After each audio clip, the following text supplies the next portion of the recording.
but their pay points were retained at district level. The ministry has stopped the payment of allowances to one of the officers. However, the other officer has since been moved to a district payroll on the Copper Belt, and recovery shall be effected when payroll opens for March 2023. Documents are available for audit verification. Copper Belt Province. The committee may wish to note that 33 officers are eligible to be paid rural hardship allowance as confirmed by the supervising officers. Further, I wish to inform the committee that recoveries have been effected on 201 officers who were irregularly paid rural hardship allowance, and documents are available for audit verification. Western Province. The committee may wish to note that the schedules from the Auditor General indicated that only 9 officers were cited to have been paid rural hardship allowance, and not 220 as indicated in the table above. However, following the schedule that was provided, 4 officers cited were eligible for rural hardship allowance, while recoveries were effected for 5 officers who were not eligible for the allowance. Documents are available for audit verification.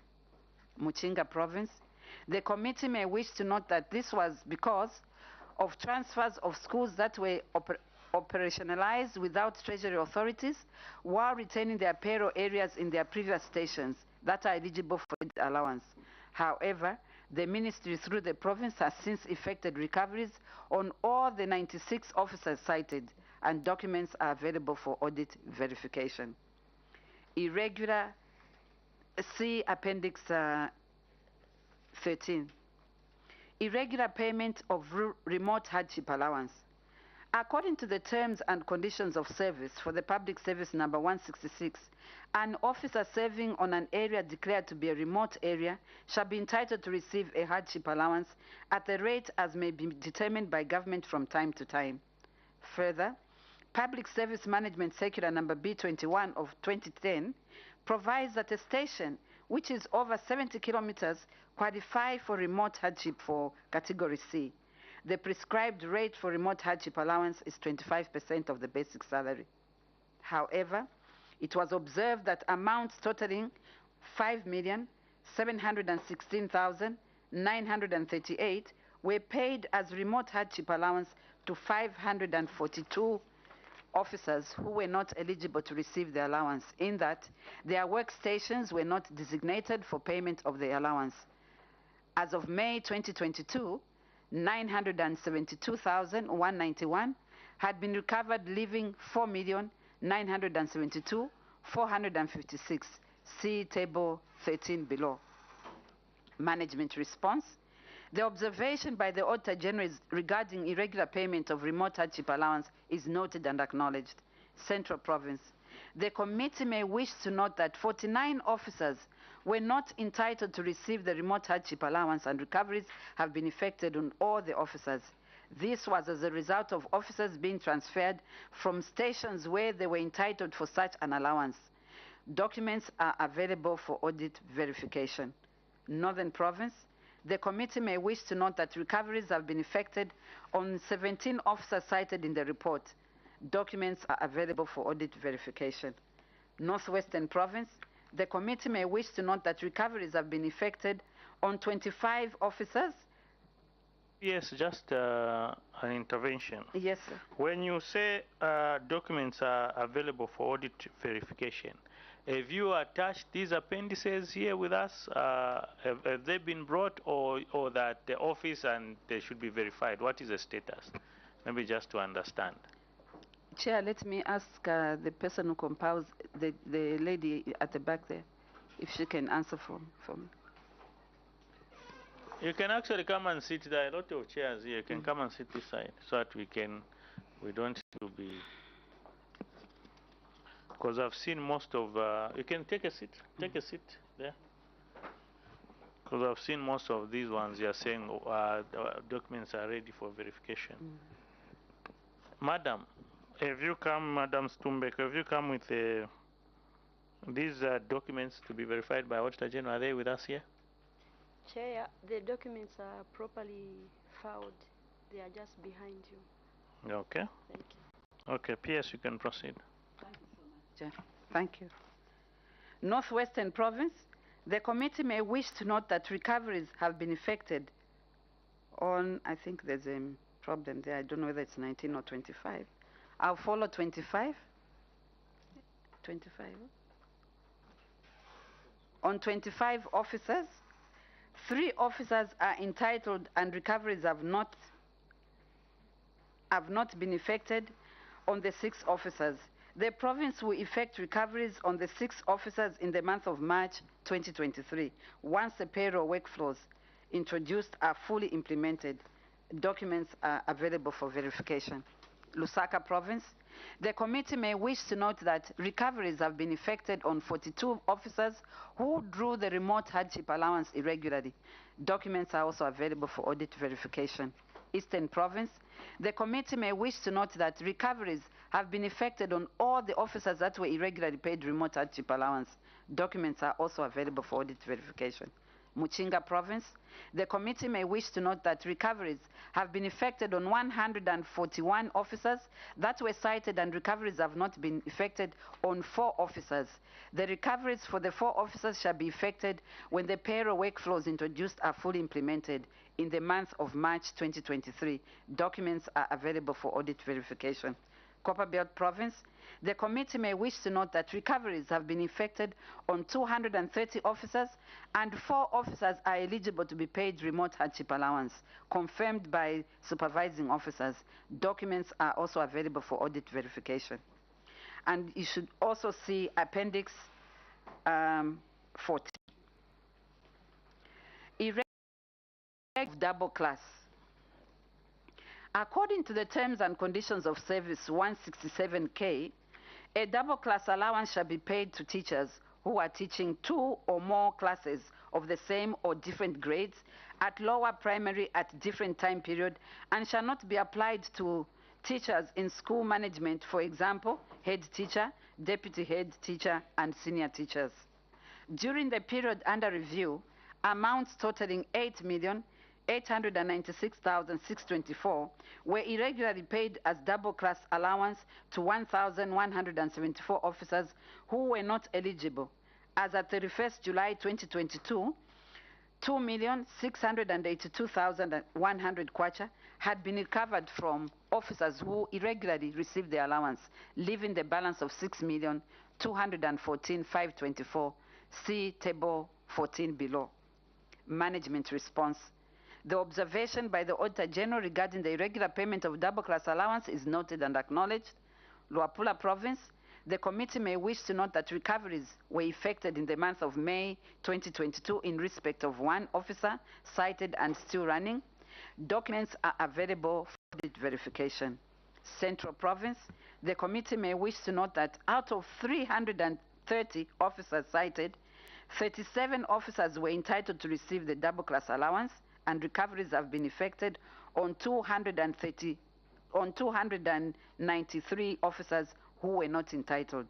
Documents are also available for audit verification. Lusaka Province, the committee may wish to note that out of the 91 officers who drew the double class allowance, 86 officers were eligible, while 5 were not eligible, and recoveries have been effected. Documents are also available for verification.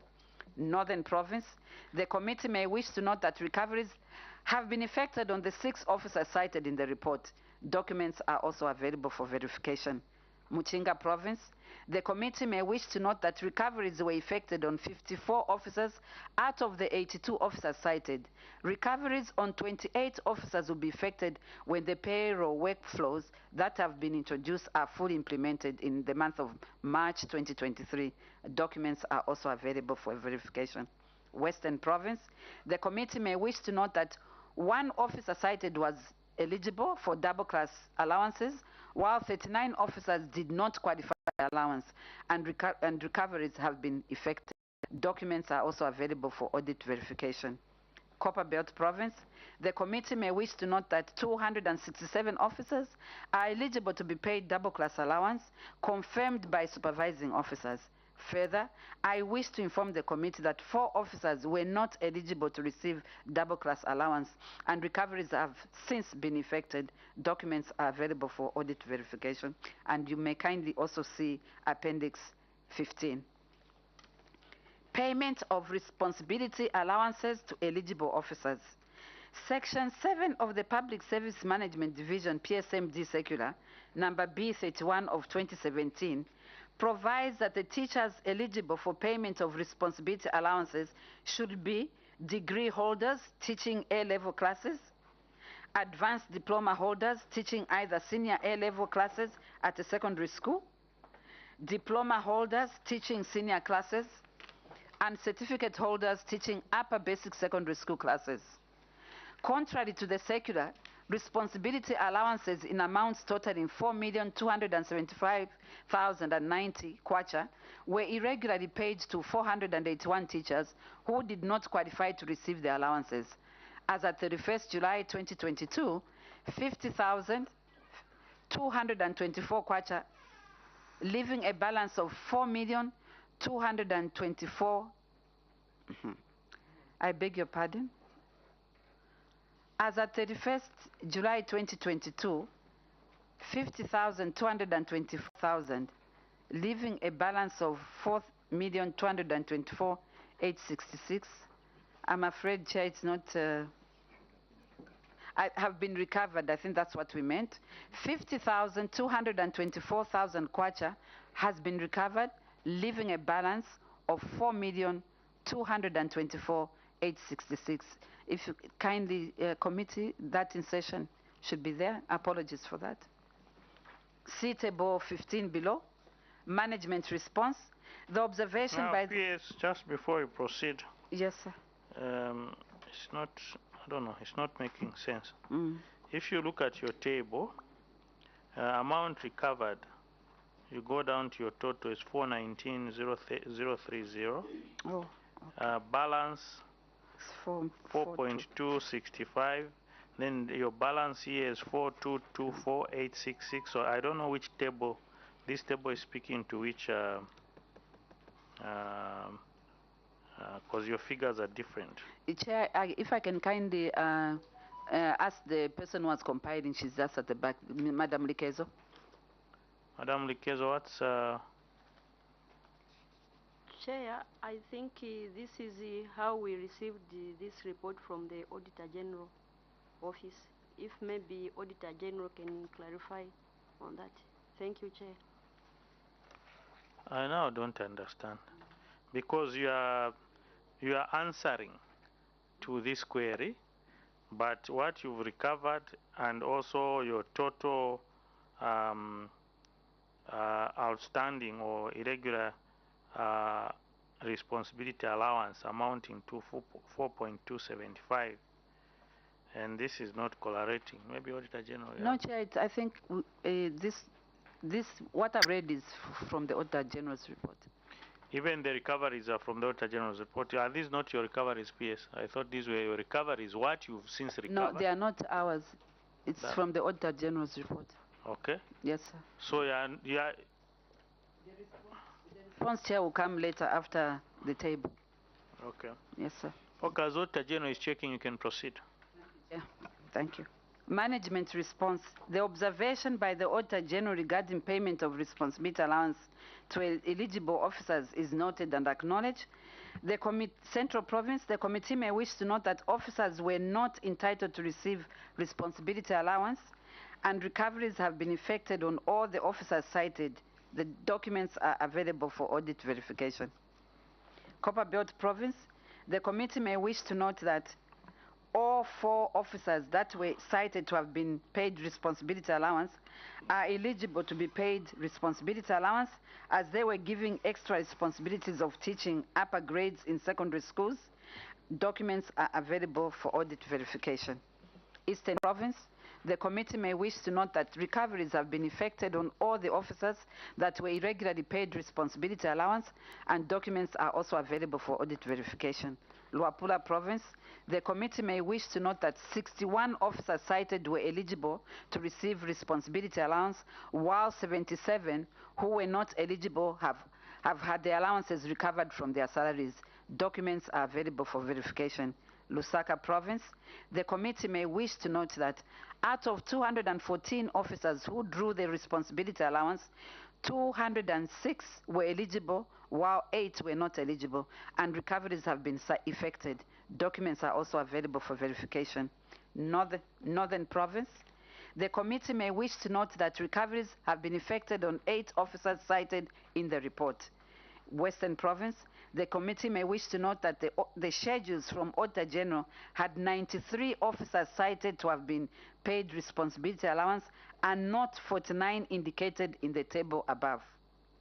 However, following the schedule that was provided, 21 officers cited were eligible for responsibility allowance, while recoveries were effected on the 72 officers who were not eligible for the allowance.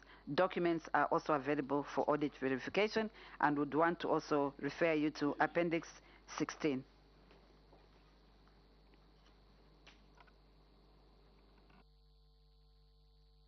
Okay, thank you, Chair.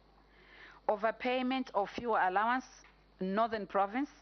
According to the Public Service Management Division Circular number B22 of 2013, officers in salaries grades A to K are entitled to transport allowance at the rate of 10% of monthly basic pay, while those in salary grades L to N are entitled to fuel allowance at the rate of 30% of the monthly basic salary.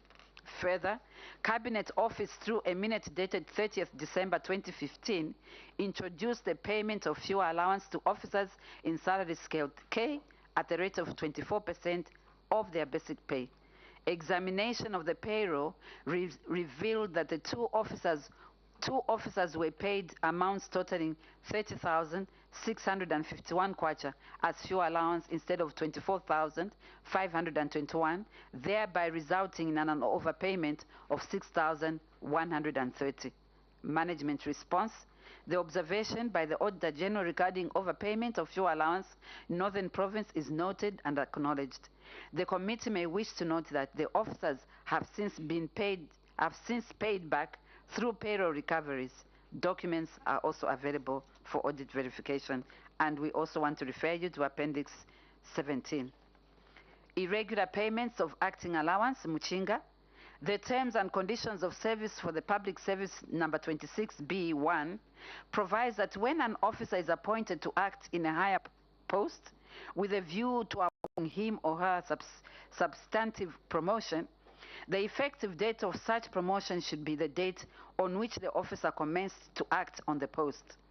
Officers selected for promotion shall normally be appointed by the Service Commission or the responsible officers to act for a period of not less than 6 months with a view of establishing their suitability for substantive promotion.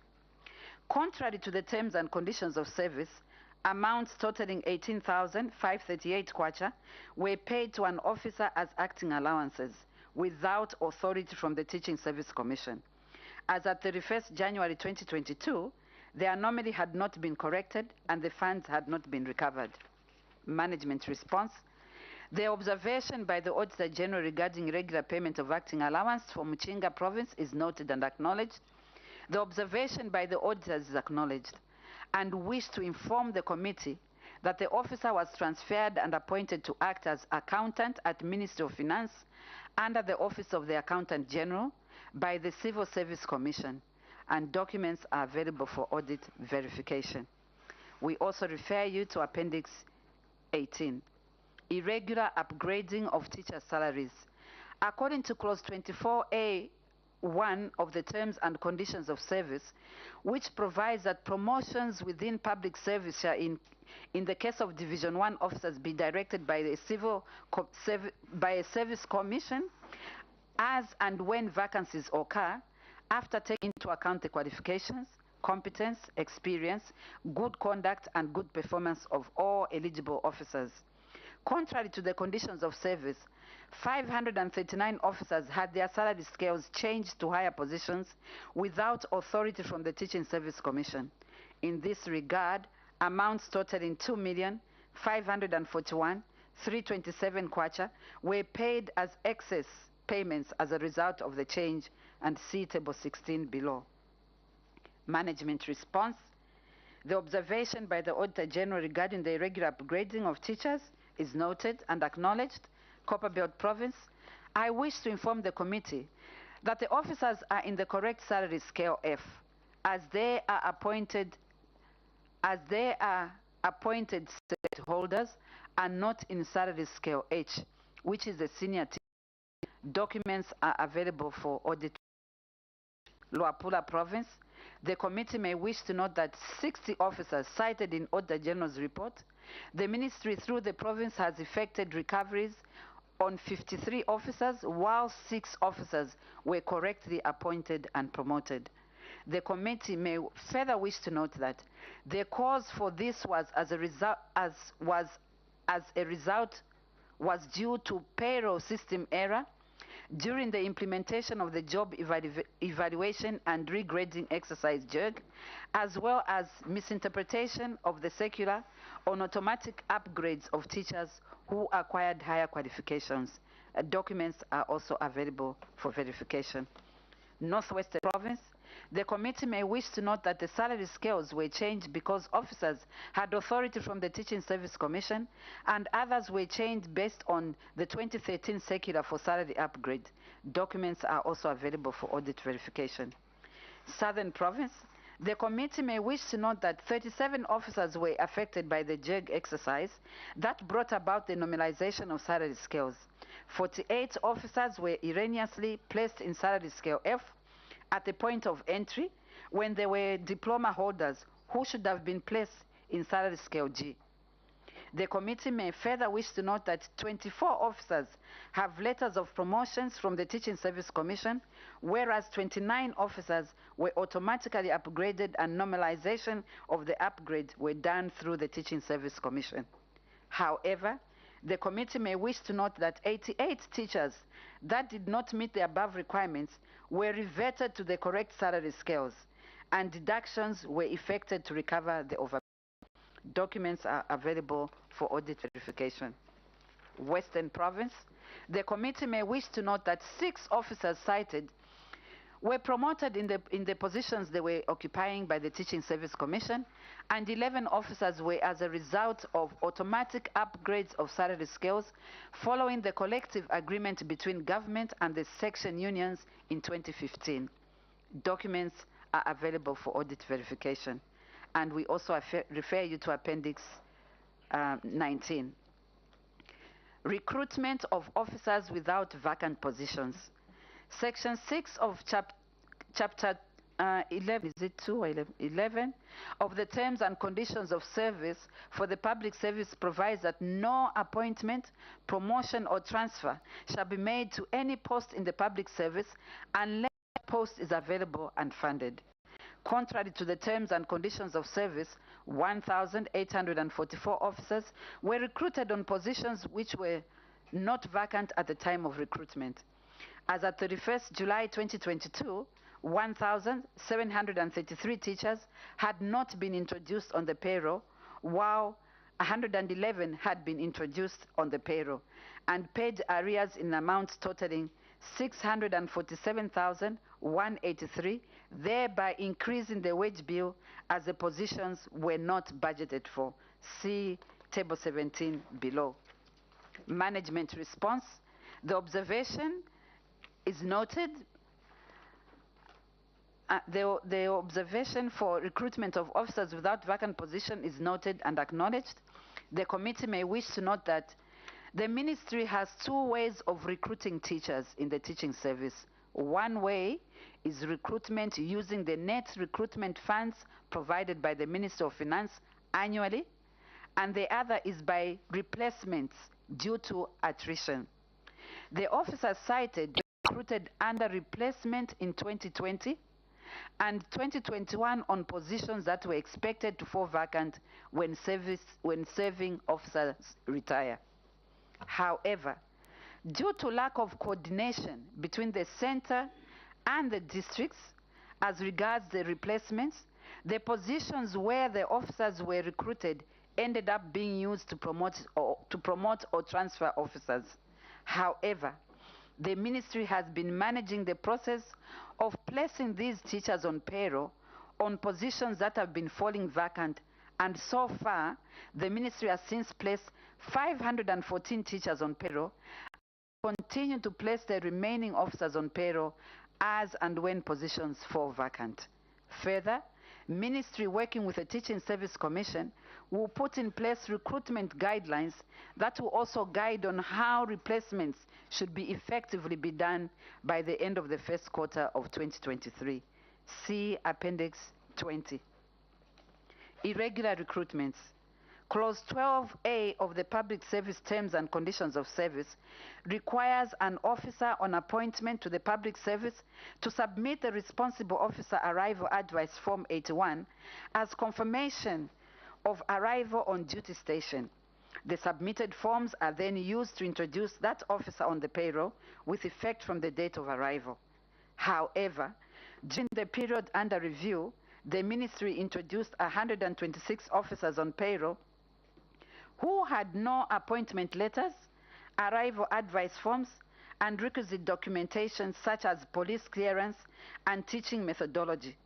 As at 31st July 2022, the officers had been irregularly paid amounts totaling 2,212,813, see Table 18 below. Management response. The observation by the Auditor General is noted and acknowledged.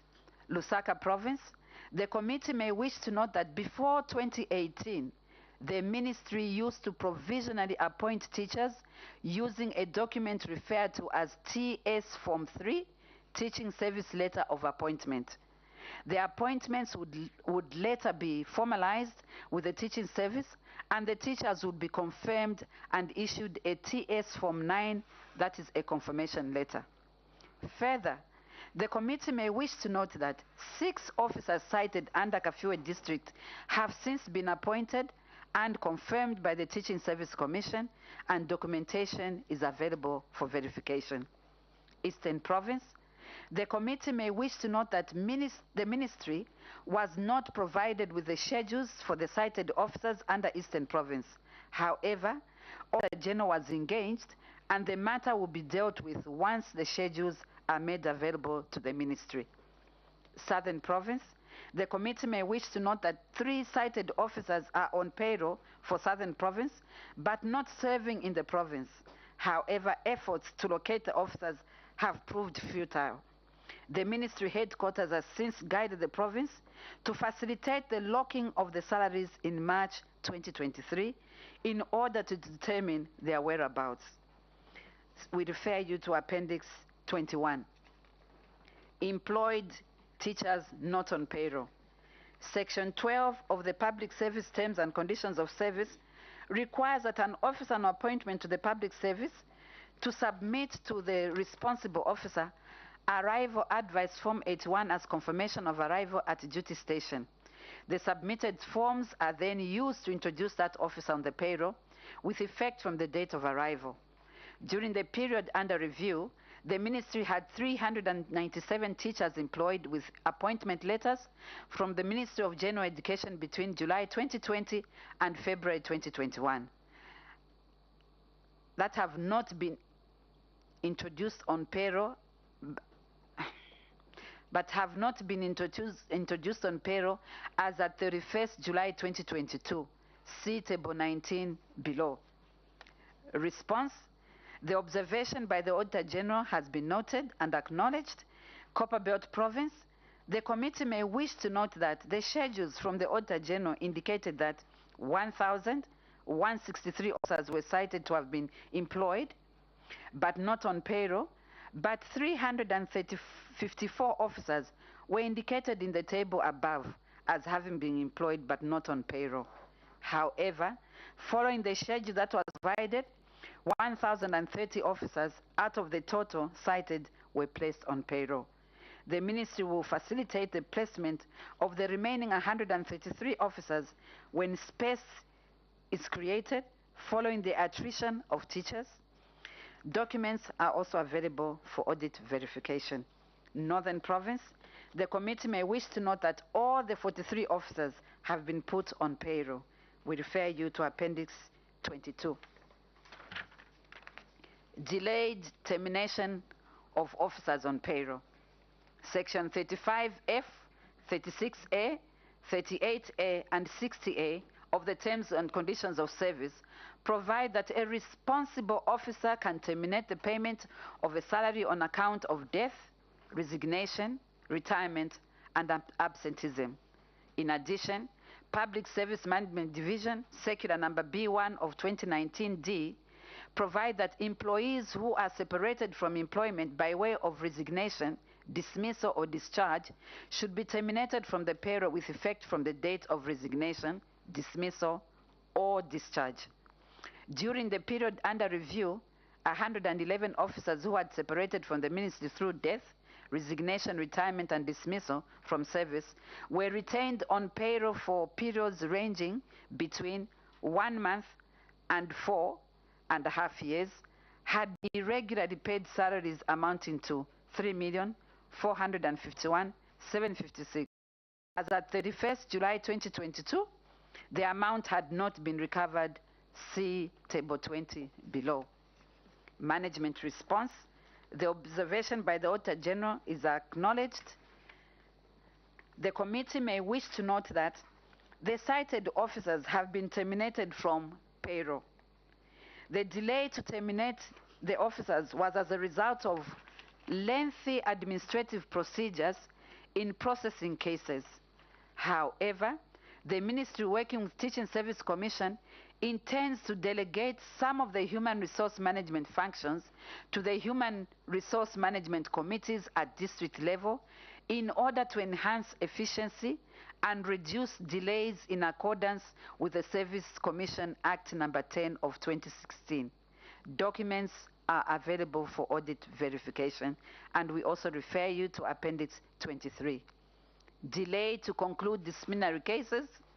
According to the Disciplinary Code of Procedures for handling offenses in the public service, offenses are classified in various categories, and the charges depend on the nature of the offense. Further, Section 28A provides that the officer concerned will, wherever possible, hear the case within 7 working days of completion of investigations, unless there are exceptional and valid circumstances that make this not possible. It was, however, observed that there were delays of period ranging from 6 months to 9 years in concluding disciplinary cases. Consequently, the ministry was paying officers who were not rendering a service. The officers were paid salaries in amounts totaling 989,094. See Table 21 below. Management response. The observation by the Auditor General is noted and acknowledged. Northwestern Province. The committee may wish to note that the delay to deal with disciplinary cases is usually due to failure on the part of the supervisors to initiate the disciplinary process by charging or reporting the erring officers. The Provincial Disciplinary Committee forwarded one of the cases to the ministry, and the ministry will in due course consider the case with the related cases it has continued to receive from the provinces. However, the other case for another officer was concluded and resolved at district level, and the officer has since been transferred to another school. The ministry, in its annual work plan and budget, included an activity to build capacity in the officers managing disciplinary cases in order to avoid such delays in future. Documents are also available for audit verification.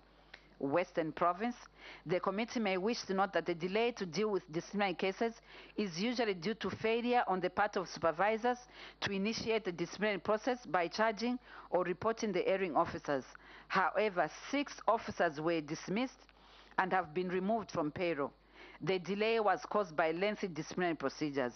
The ministry, in its annual work plan and budget, included an activity to build capacity in the officers managing disciplinary cases, delays in future. Documents are also available for audit verification, and we also refer you to Appendix 24. Salaries paid to deserters. Terms and conditions of service for public service number 60A and B states that, and I quote, an officer who is absent from duty without leave for a continuous period of 10 or more working days shall be liable to dismissal.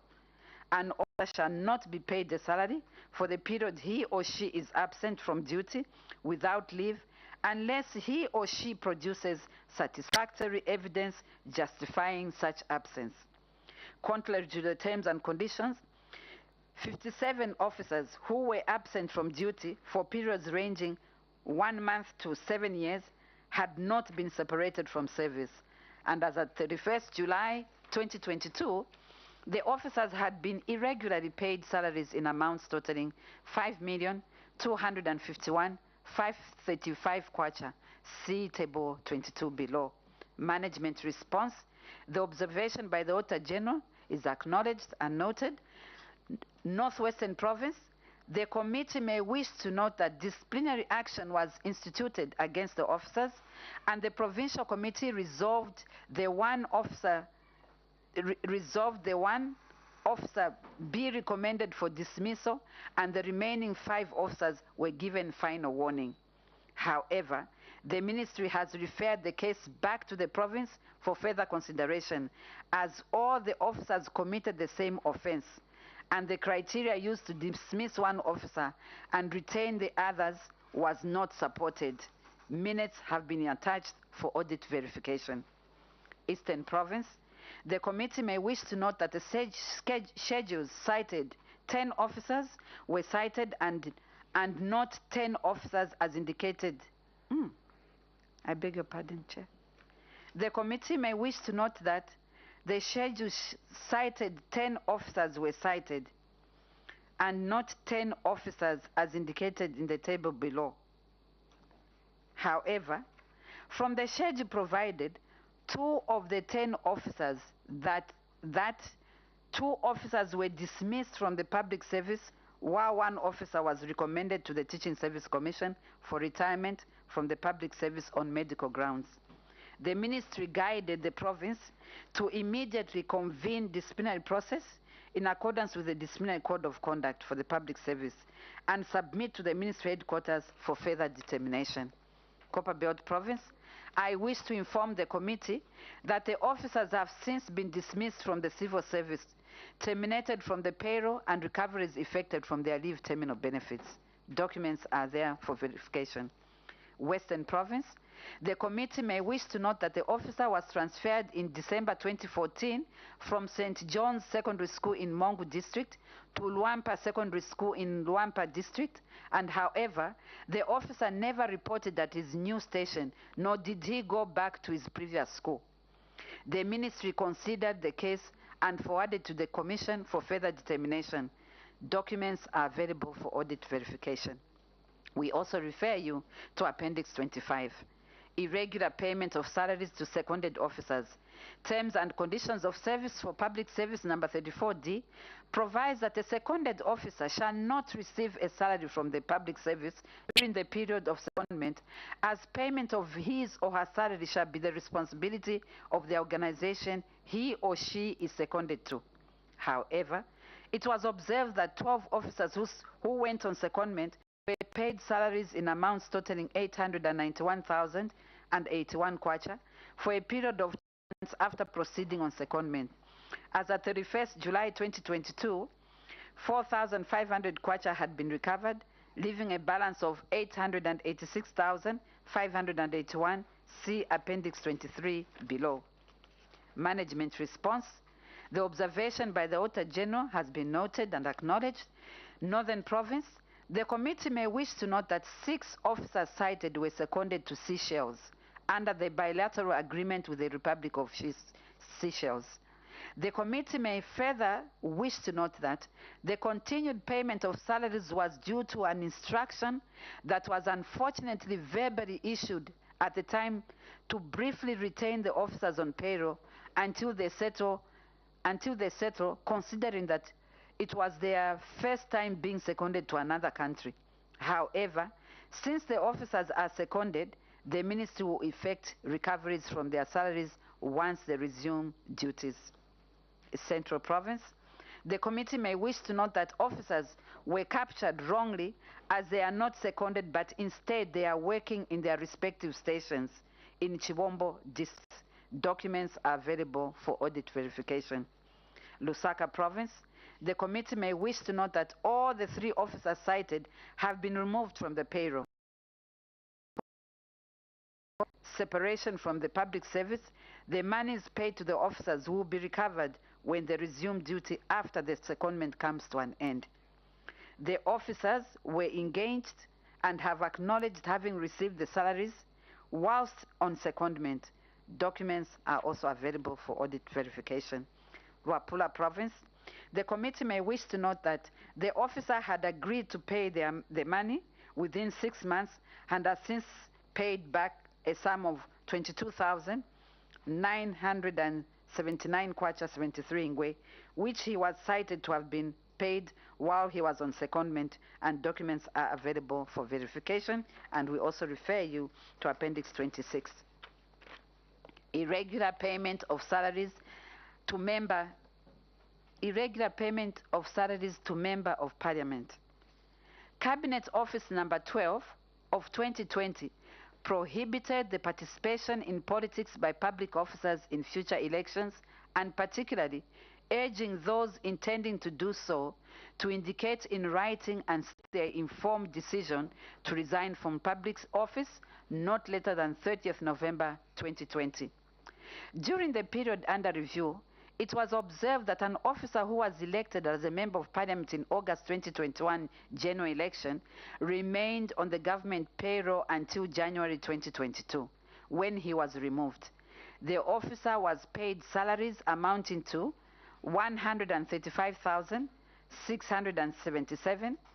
However, as at 31st July 2022, there was no evidence that salaries paid to the officer had been recovered. Management response. The observation by the Auditor General is acknowledged. The committee may wish to note that the officer cited has been removed from the payroll. The district computed his terminal leave benefits, and the monies owed to government shall be recovered from his terminal or pension benefits.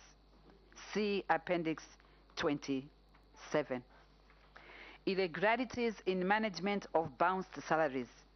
The terms and conditions of service provided that an employee should be terminated from the payroll on account of death, retirement, secondment, unpaid leave, desertion, or resignation. The position for the terminated employee is then made available for reassignment. A review of the payroll records revealed that salaries in amount totaling 7,736,947 kwacha in respect of 909 employees had bounced during the period under review for various reasons, which include delays by payroll end users in removing terminated cases, delays by payroll end users in removing resignation cases, delays by payroll end users in removing officers on unpaid leave, and lack of clear mechanism on processing of claims after voiding of bank account numbers. As at 31st July 2022, the accounts had been voided for periods ranging from 1 to 20 months. In particular, the following was observed. Western Province, irregular payment of salaries of ghost employees. A review of the DDAC file and payroll records revealed that the employee number 326545, a class teacher at Omelo Basic School in Kaoma District and later moved to Kapembe Middle Basic School in Nakonde, had her salary for the period March 2019 returned. A review of the officer's personal file and inquiries with both Kaoma and Nakonde district education officers revealed that the officer was not known, even though salaries in amounts totaling 182,637 were paid as at September 2021. A review of the DDAC file and payroll records revealed that a class teacher at Namshakende Basic School in Kaoma District with employee number 326995 had her salary for the period of November 2018 to July 2021 returned. A review of the officer's personal file and inquiries with Kaoma District Education Office and the school revealed that the officer was not known, even though she was on the school's payroll and had been paid amounts totaling 179,331 kwacha as at 30th September 2021. Management response. The observation by Auditor General is noted and acknowledged. The committee may wish to note that the officer with employee number 326545 at Omelo Basic School is neither in Kaoma District nor on Western Province payroll. You may wish to note that Omela Basic School is not found in Western Province. However, the officer with employee number 326995 is at Namshakende Basic School payroll in Mongu District, but the officer is not known. The ministry has since written to Director PEMIC to have her salary blocked so as to establish the whereabouts. Documents are available for audit verification, and we refer you to Appendix 29. A review of the DDAC file, that is headquarters, a review of the DDAC file and payroll records reveal that a subject teacher of employee number 202244 had her salaries for the period May 2013 to June 2022 returned. A request to review the officer's personal file proved futile as the ministry did not have the officer's file. Inquiries with management revealed that the officer was not known, though she remained on the payroll, and third-party obligations for both employer and employee continue to be settled by the Ministry of Finance.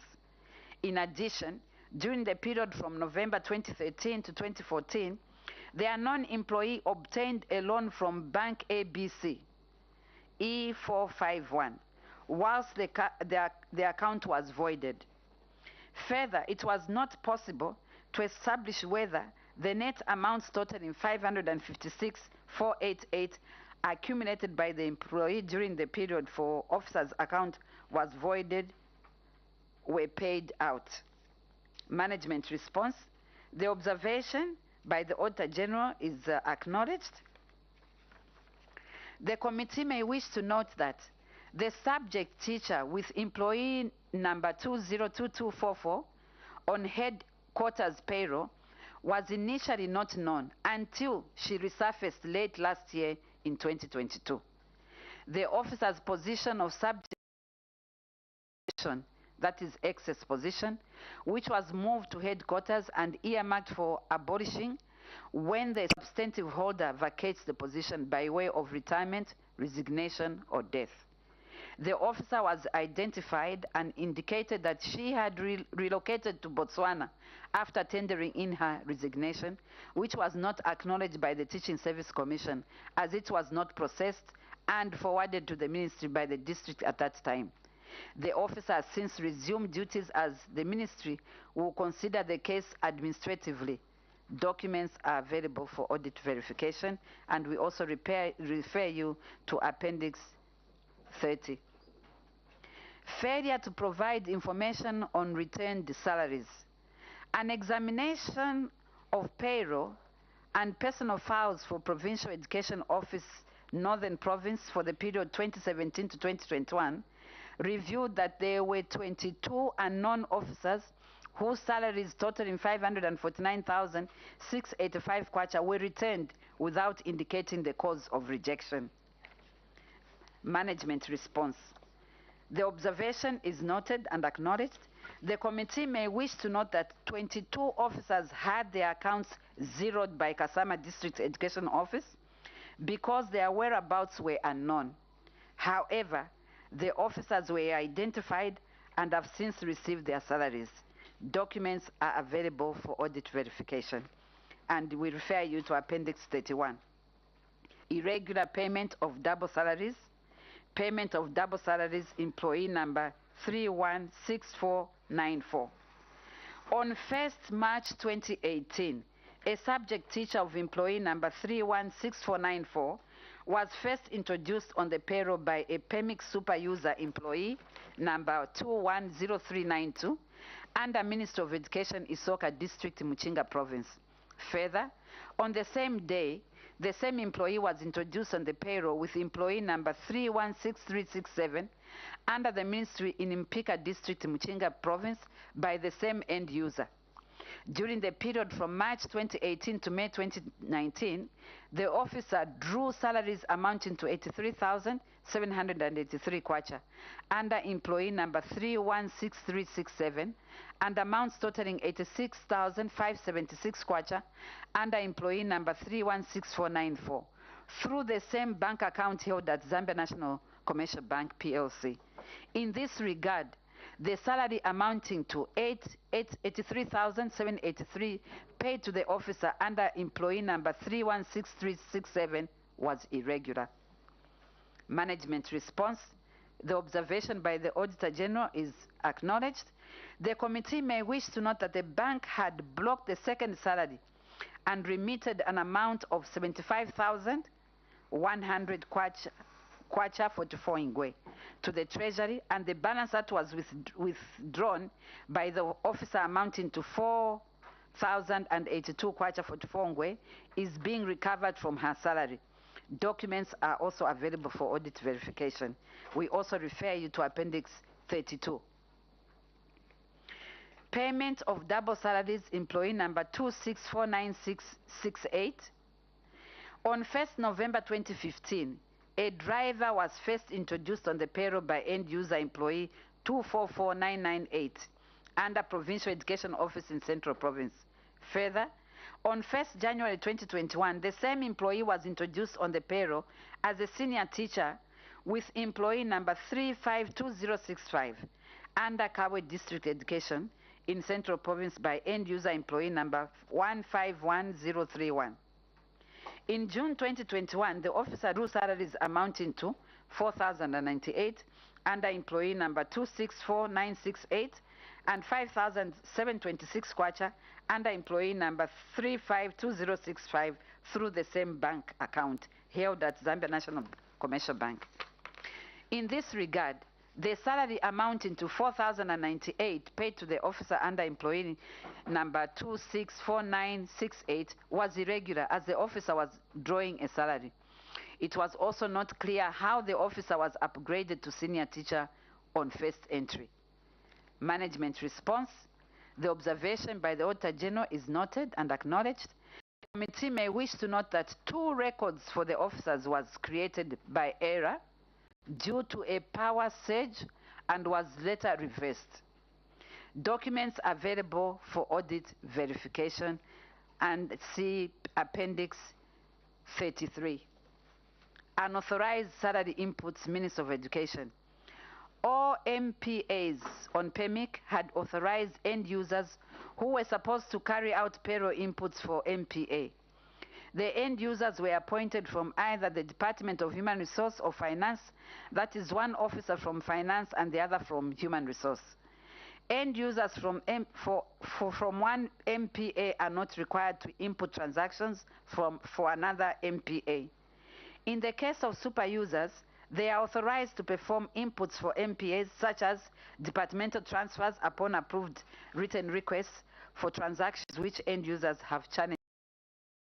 Further, Treasury and Financial Management Circular number 6 of 2019, section 3.5V5 provides that controlling officers are responsible for appointment of payroll end users in their respective institutions.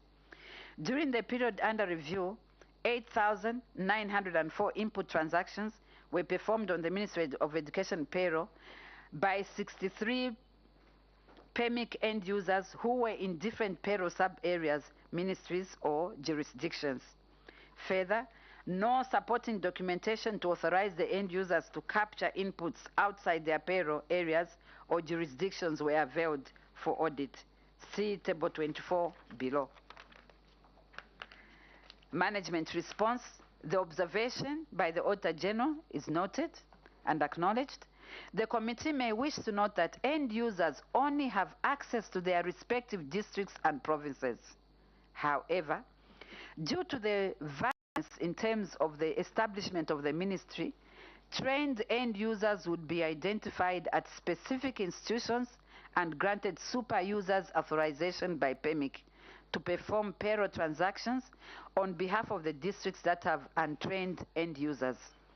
Further, The committee may wish to note that some reports cannot be accessed by end users, making it difficult for districts and provinces to make decisions on payroll matters.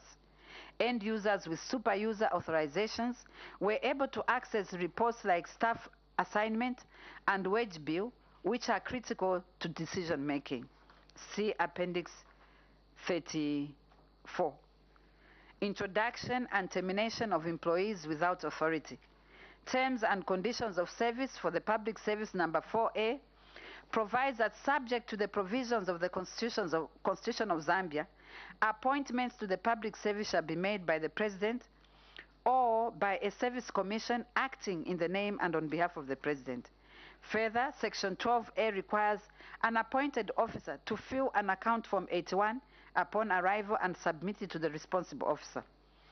The period under review, 9 officers were introduced on payroll by 6 end users for periods ranging from 2 months to 8 months, who were paid salaries in amounts totaling 353,610 kwacha before being terminated.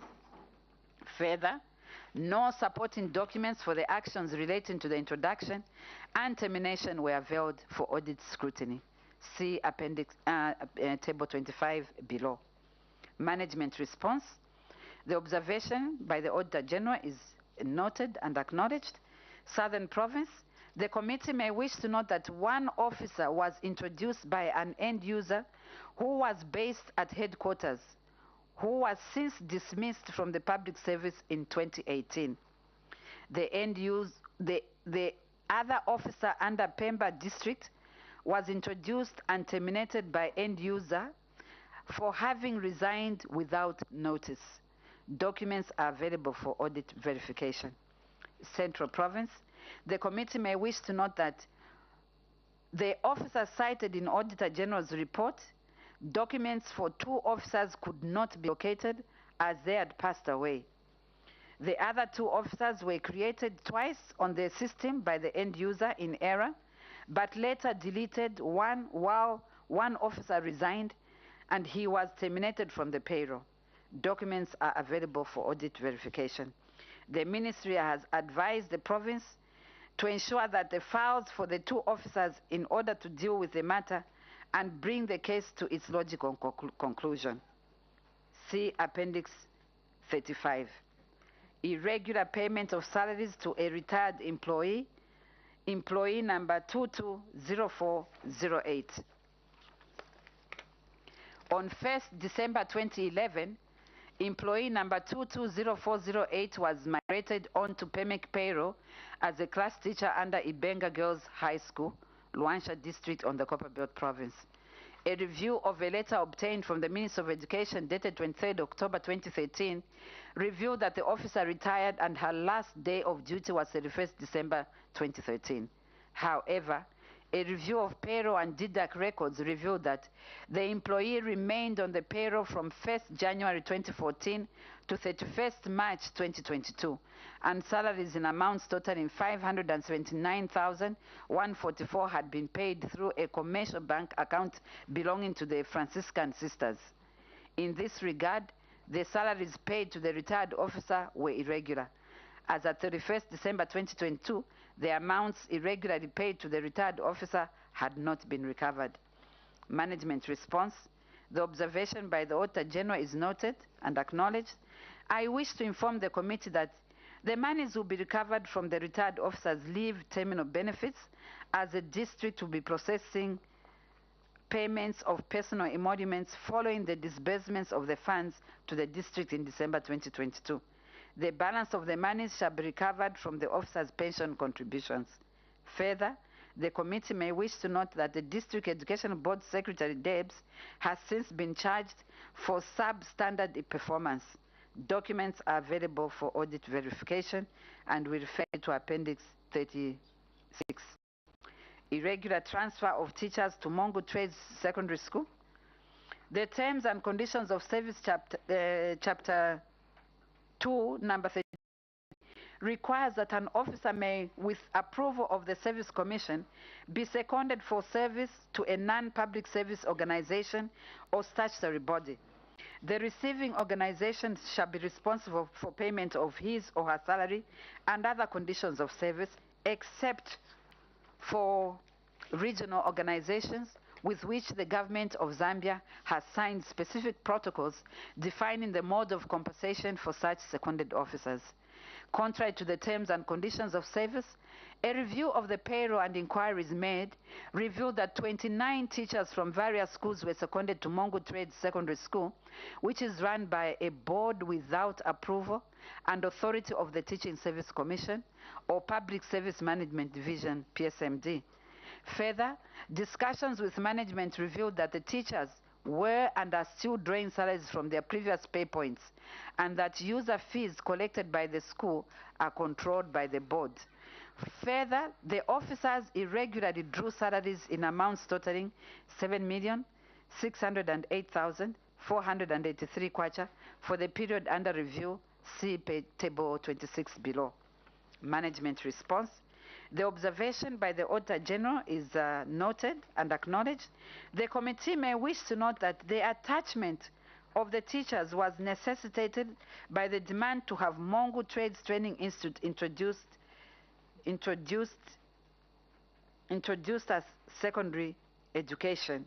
See Appendix 37. Employees introduced by questionable end users. A head cook and an assistant library officer who were not associated with human resource or finance and were thus not eligible to be end users, introduced 54 employees on the payroll. On the payroll were paid salaries in amounts totaling 11,046,212 kwacha. Management response. The observation is noted and acknowledged. The committee may wish to note that the questionable end user was locally appointed to perform human resource duties for administrative convenience only due to the acute shortage of trained human resource officers in newly created districts of Lunga at that time. The end user was subsequently trained and authority to access payroll was granted. The documents are available for audit verification at Appendix 38. Irregular regrading and transfer of officers to Mongu Catholic College of Education.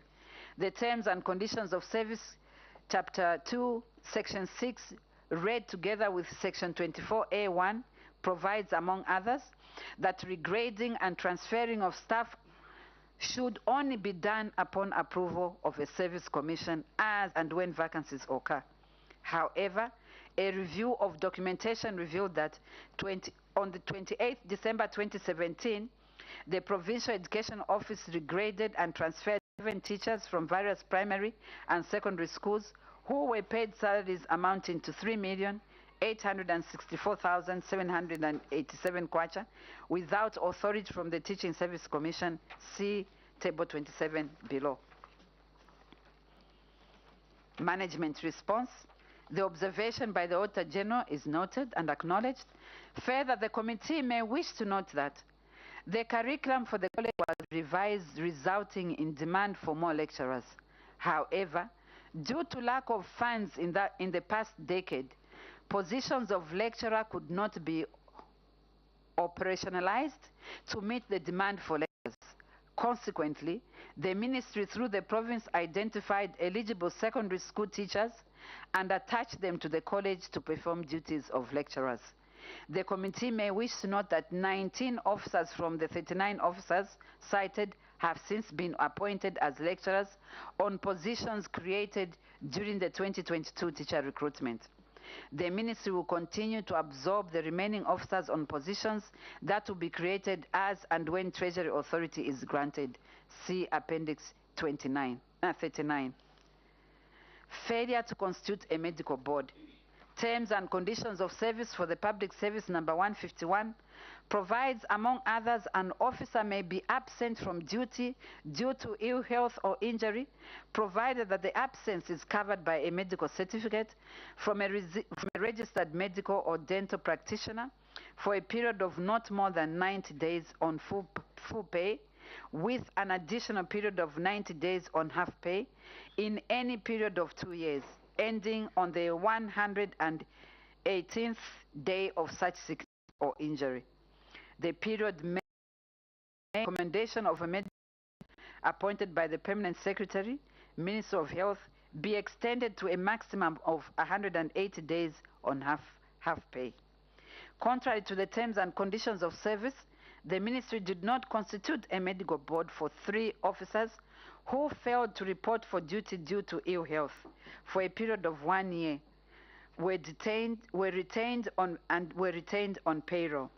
Consequently, the officers were paid salaries in amounts totaling 165,635 kwacha for the period they were absent from duty. As a result, on the 31st of July 2022, the medical boards had still not been constituted and the officers remained on payroll. See Table 28 below. Management response. The observation by the Auditor General regarding the failure to constitute a medical board is noted and acknowledged. The committee may wish to note that my office issued a minute to all provincial education officers and district education board secretaries, directing them to timely initiate the process of constituting the medical boards in order to ensure adherence to the terms and conditions of service for the public service. This included the 3 cited officers in Zambezi and Solwezi districts of Northwestern Province. The committee may further wish to know that the process of discharging officers on medical grounds is a lengthy process since it involves the Ministry of Health, who are the major stakeholders who recommend officers for medical discharge. Therefore, the Ministry of Education cannot remove the officers from the payroll without the conclusion of the matter by relevant authorities. And documents are available for audit verification at Appendix. I beg your pardon. At Appendix 40. I beg your pardon. Chair and the committee, after having looked at all these issues that I've read out, management, before even coming here, thought that we should at least present to you what believe should be a way forward over these matters. And the following are the issues. We have decided that we cannot just gloss over these issues. We should at least be able to be seen that we are acting and want to be responsible enough. And hence, the following are some of the issues that management has decided will be the actions as regard the issues that I've tabled out. In order to curb these queries, my ministry has proposed to undertake the following measures. 1, staff establishment analysis. Most of the queries have arisen as a result of failure to reconcile staff returns against the establishment register. However, going forward, the ministry will strengthen this undertaking by ensuring that staff returns are done on a monthly basis and religiously monitored. Further, whenever Treasury authority is granted to the ministry, establishment registers will have to be updated.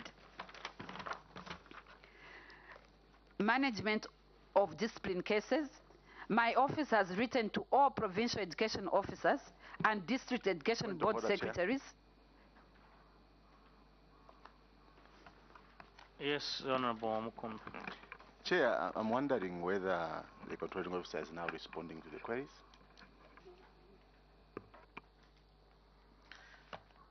Okay, I was just consulting the Secretariat that it's part of a submission, so she can just read it, then we'll proceed to question. So PS, you can proceed. It's just part of my submission, Chair, because I thought we need to be responsible enough, and so that instead of just giving you all those, we thought we should just give in some issues, but I'll be able to respond to all the queries. Thank you, Chair.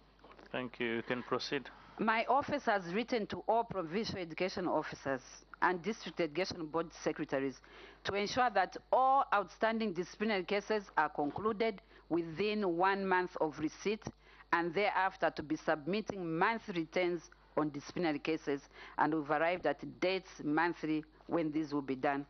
Similarly, my office has written to provincial district heads of departments to recommend cases of officers on long-term illnesses for purposes of recommending the cases to the medical board for determination, and also to be submitting monthly returns. Dates have also been given on the monthly returns.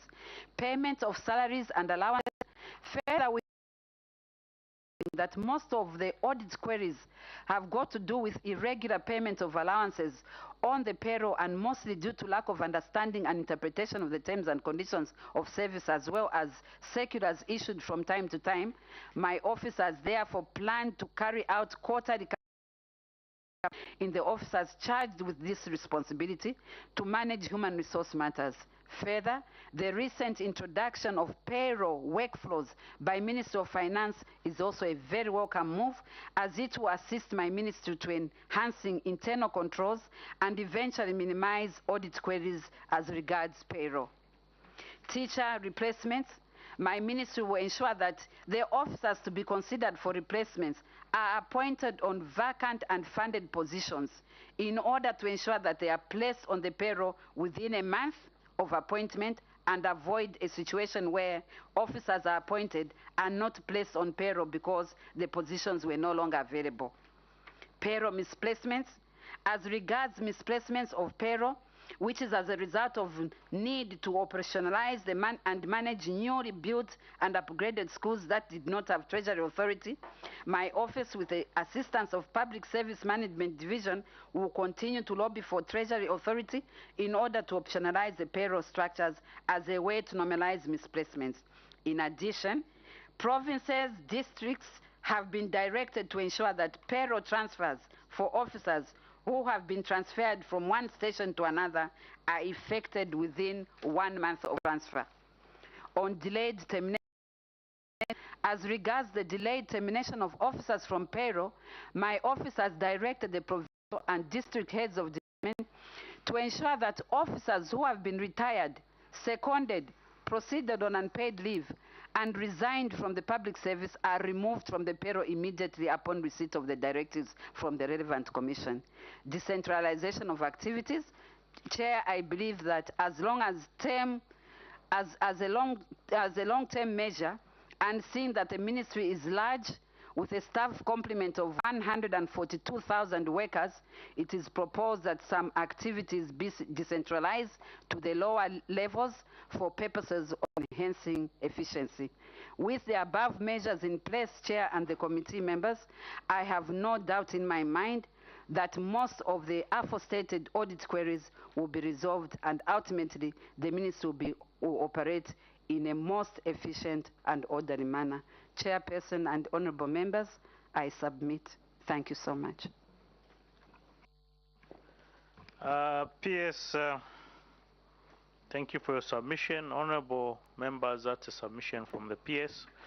We'll break for 5 minutes so that you can have your tea. Then we'll continue to question the PS and get much needed answers. So with that said, PS, your immunity has been lifted. Honorable colleagues, we can have some tea, and we make sure that 5 minutes we are back and proceed, because the time is 11:13. So let me just make it 11:20. We are back. So we have 7 minutes. Thank you.